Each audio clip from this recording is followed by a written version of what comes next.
menyampaikan permohonan maaf dari kliennya atas perbuatan dan penyebaran meme Presiden Prabowo dan Jokowi. Permohonan maaf itu ditujukan kepada Presiden Prabowo dan Presiden ke-7 Joko Widodo. Dirinya juga menyatakan pihak orang tua dan pihak kampus akan melakukan pembinaan terhadap mahasiswi ITB, baik itu dalam literasi hukum maupun literasi digital.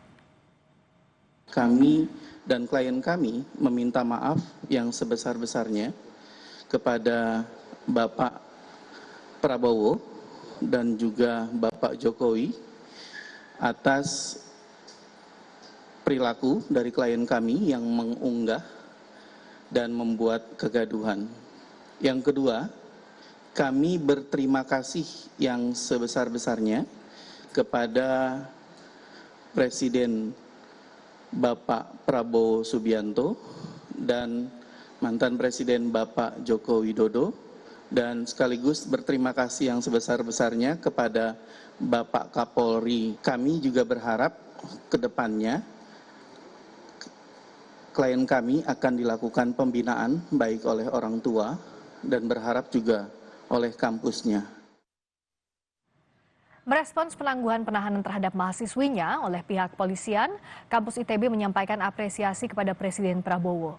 Direktur Komunikasi dan Hubungan Masyarakat ITB, Nurlaila Arif, menyatakan rasa terima kasih terhadap semua pihak yang mengawal kasus ini. Pihak kampus juga berkomitmen untuk melakukan pembinaan dan pendampingan terhadap mahasiswinya. Hal itu akan dilakukan melalui sejumlah upaya edukatif, di antaranya memperkuat literasi digital, literasi hukum, dan etika berkomunikasi.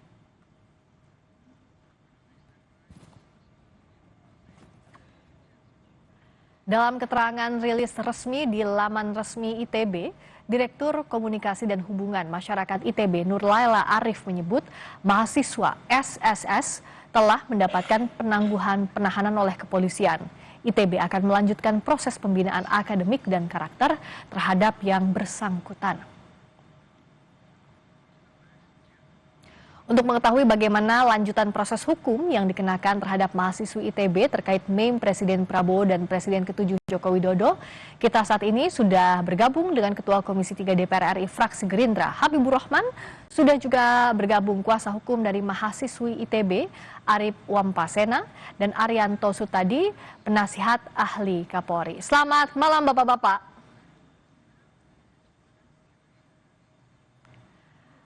Selamat malam, Bung Habib, Mas Arif, juga Pak Arianto. Kita masih mencoba berkomunikasi. Selamat malam, Bung Habib, Pak Arif, juga Pak Arianto. Selamat malam, mohon di-unmute Bapak-Bapak. Saya ke Bung Habib terlebih dahulu. Bung Habib ini kan jadi salah satu penjamin terhadap mahasiswi ITB. Pertimbangannya kenapa Bung Habib memberanikan diri atau memutuskan untuk menjadi penjamin? Diulang, tidak terdengar. Bung Habib, boleh tolong di-unmute? Ya, silakan. Pertama, sudah terdengar. Kenapa Bung Habib menjadi penjamin terhadap mahasiswi SSS, mahasiswi ITB? Silakan. Ya, kami mendapatkan informasi tentang penangkapan tersebut dan pihak keluarga juga menghubungi pihak kami, ya, pihak keluarga tersangka.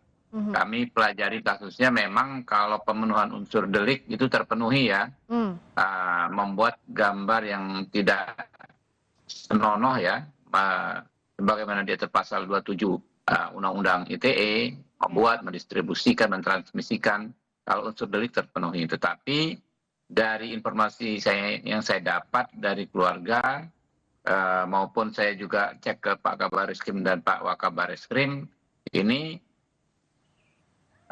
yang bersangkutan mengaku menyesal dan tidak bermaksud, tidak ada niatan untuk melakukan tindakan tersebut, dan juga berjanji untuk tidak mengulangi. Nah, saya pikir ini sangat tepat untuk, ya, diterapkan yang namanya restoratif justice.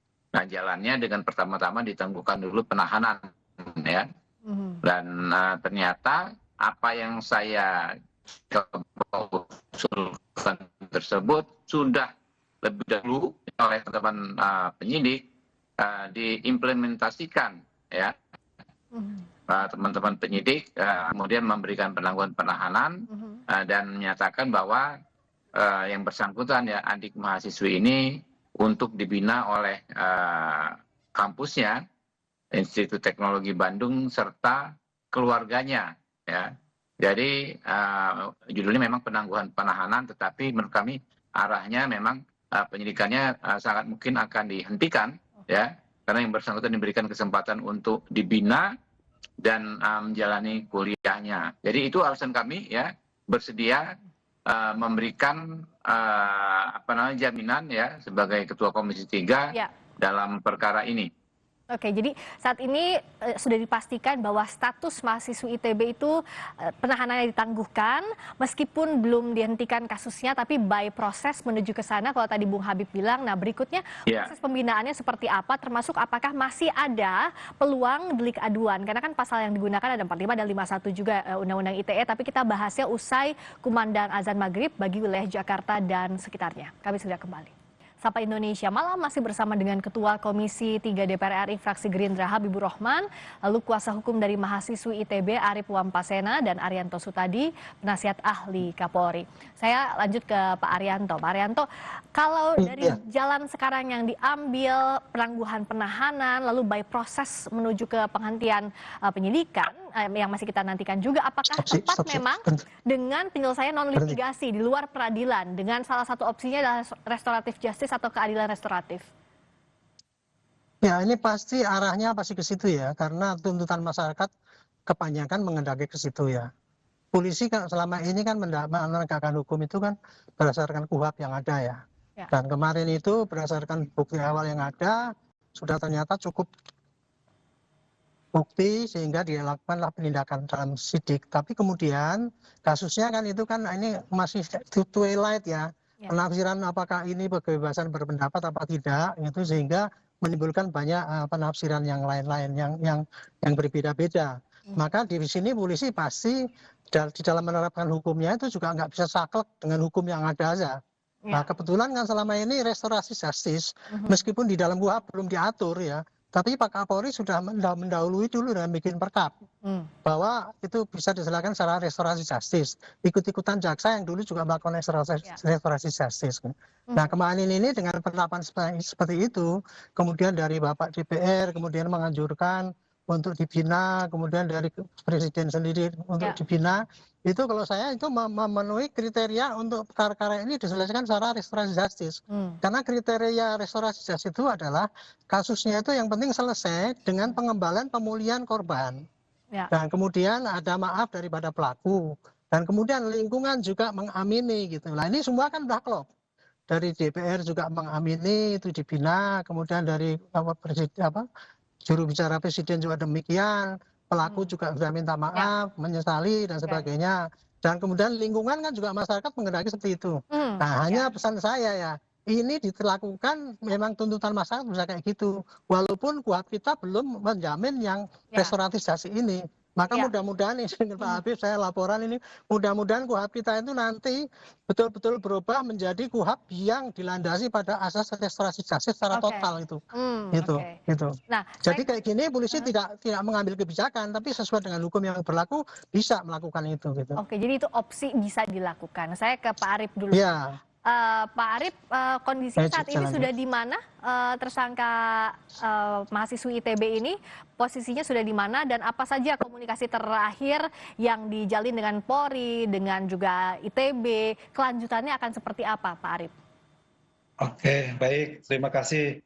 Pertama-tama saya ingin mengucapkan terima kasih dulu ke Pak Habibur Rahman sebagai Komisi 3 dan sebagai penjamin. Ya. Untuk Ananda SSS, beliau sudah di dalam keadaan sehat. Terus terkait dengan penyidik agar perkara ini bisa diakhiri ya dengan langkah-langkah upaya hukum yang sesuai. Saya itu aja informasinya. Pak Arif, tampaknya komunikasi. Iya cukup, Ibu.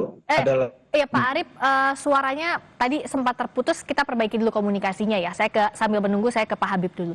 Pak Habib, jadi Bang Habib kan salah satu sebagai penjamin terhadap SSS. Nah, proses menuju ke dihentikannya penyidikan ini seperti apa? Dan masih adakah kemungkinan delik aduan ini diterapkan? Karena kan tidak hanya pasal 45 ayat 1 yang diterapkan, tapi juga pasal 51 soal pencemaran nama baik di Undang-Undang ITE juga ada di sana. Nah, tapi apakah artinya sudah menutup kemungkinan untuk delik aduan itu, Bung Habib? Ya, kalau de facto saya pikir ini arahnya ke penghentian penyidikan, ya. Jadi dengar suara saya? Ya bisa, Halo? silakan Bung Habib, bisa. Kedengar. Kedengeran Bung Habib. Oh, Ya. ya de facto saya pikir ini mengarah ke penghentian penyidikan, ya, karena kan kalau kita bicara soal pencemaran nama baik tentu nggak ada laporan baik dari Pak Prabowo maupun ke Pak Jokowi. Ya. Bahkan Pak Prabowo tegas melalui Pak Sukmi Dasko memerintahkan kepada saya untuk mengupayakan agar perkara ini diselesaikan, ya, yang bersangkutan berikan penangguhan diselesaikan dengan restoratif justice. Saya pikir ya kita nggak mungkin juga ya tidak melaksanakan apa yang disampaikan Pak Prabowo, karena beliau bukan sekedar presiden tapi orang yang berkaitan langsung yang menjadi objek dari gambar yang disebarkan tersebut. Ya. Okay. Nah, ke depan saya pikir kita lebih baik berpikir bagaimana memaksimalkan ya apa yang disebut pembinaan tersebut. Tidak sekadar di kasus ini, tapi lebih luas kepada bagaimana ke anak-anak kita, adik-adik kita mahasiswa, ya, agar bisa memaksimalkan kebebasan menyampaikan pendapat, ya, berekspresi dengan cara-cara yang dalam koridor peraturan perundang-undangan dan etika serta kelaziman yang ada gitu loh. Nah itu yang menjadi sebetulnya lebih menarik kita bicarakan ke depan ya. Baik pihak kampus, ya, pihak jadi keluarga maupun kita juga. Ya. Pembinaannya seperti apa ya Bung Habib agar ke depannya ini bisa dilakukan? Tadi kritik yang disampaikan tapi tidak melanggar norma. Persis. Nah seperti apa? Persis. Ya, kalau prinsipnya kan sama kita ya. Kita tentu kita harus menjamin kebebasan menyampaikan pendapat, menyampaikan kritik. Tapi kan batasannya yang jelas adalah norma undang-undang, ya. Undang-undang itu kan aturan yang tertulis. Nah, aturan tertulis itu merupakan penyerapan dari nilai-nilai yang memang selama ini juga ada di sekitar kita.